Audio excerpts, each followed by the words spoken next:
ఇప్పటివరకు జరిగిన Pawan birthday celebrations వేరు. ఈసారి జరగబోయే సెలబ్రేషన్స్ రేంజ్ వేరేనే చెప్పాలి. ఈసారి పవన్ బర్త్డే ఫ్యాన్స్ కు చాలా స్పెషల్ కానుంది.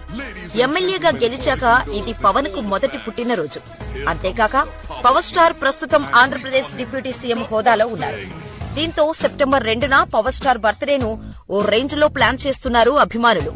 అటు పవన్ సినిమాలకు సంబంధించిన 3 సినిమాల పోస్టర్లు రానున్నట్టు తెలుస్తోంది. హరిహర వీరమల్లు, ఉస్తాద్ భగత్ సింగ్, ఓజీ సినిమాల నుంచి అప్డేట్స్ రాబోతున్నాయి. ఈ సినిమాలపై అంచనాలు భారీగా ఉన్నాయి.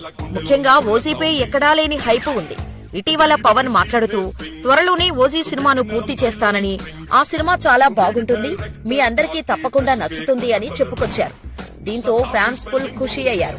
తిరిగి ఎప్పుడెప్పుడు ఓజీ షూట్ లో తమ అభిమాన హీరో పాల్గొంటాడా అని ఎంతో ఆశగా ఎదురుచూస్తున్నారు. ఈ నేపథ్యంలో త్వరలోనే షూట్ లో పాల్గొంటానని, అందుకు సంబంధించిన ఏర్పాట్లు చేసుకోమని